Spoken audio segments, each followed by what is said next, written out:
tale of two clutches.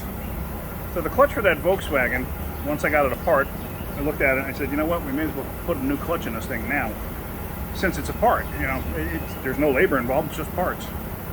So in the main video, I showed you how the clutch disc was worn out, and I showed you the fingers on the clutch pressure plate. So now, for this video, I'm going to show you everything all in one shot. So I have both sets of clutches out. I have the old one and the new one. And let me show you what I got. So here's the old pressure plate, and here's the old disc. And you can see the cooling slits that are in there, and the flex slits, whatever you want to call them.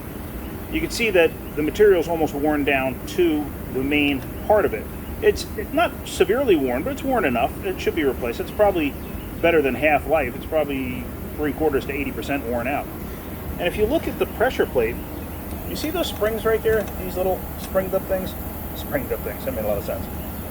What those do is they actually push on a plate on the inside here. See that plate that's behind the actual pressure plate here? What it does is it pushes on that, and that's actually an adjustment for when the disc itself is wearing out.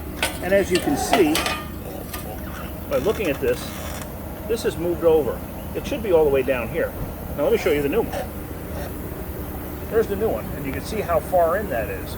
So when you hit the clutch, that will actually adjust and move slightly. And as the disc wears out, it'll move. So there's really nothing dramatic to see by comparing the two. It's almost at a point where you can't see it.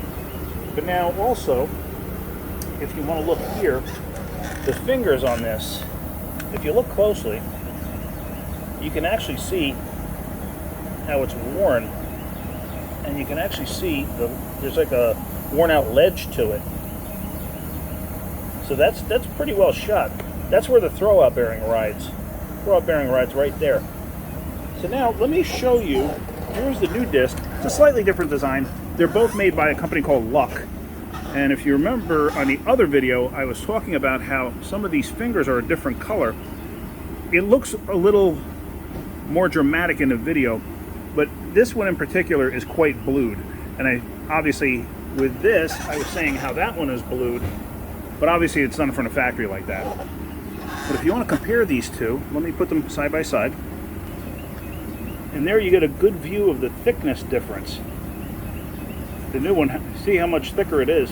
But then again, you could see the wear on the old one, how it took away all the material to get it down to the slit. Let me put these side by side. Now if you look, you can see it's just a minute difference. I mean, it really doesn't look like a whole heck of a lot. But that is a big difference in a clutch, because there isn't a lot of material on a clutch. And if you look really close on this, you can see the rivets. It's getting close to the rivets. As soon as those flutes, slits, whatever you want to call them, as soon as they're worn out and they're gone, that's pretty much the end of the life of the clutch. I mean, yeah, if you know how to drive a clutch, you can probably make it last, you know, quite a bit longer. But at this point, since I'm taking apart and they're gone, I'm replacing the whole thing. And in the tranny itself is the throwout bearing. I'm going to have to replace that. Never reuse an old throwout bearing if you can all avoid it. So that's what we're going to do. So now I got the new flywheel bolted up, or the old flywheel bolted to the new motor. And that's all ready to go together. So once that goes in, like I said, I would never be able to see it. But first time you hit the clutch, this is actually going to move slightly and set the initial adjustment.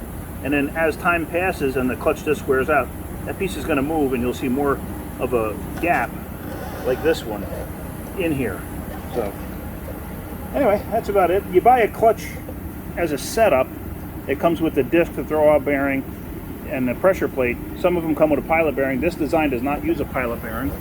In there would be a pilot bearing if that snout had a provision for it. This does not.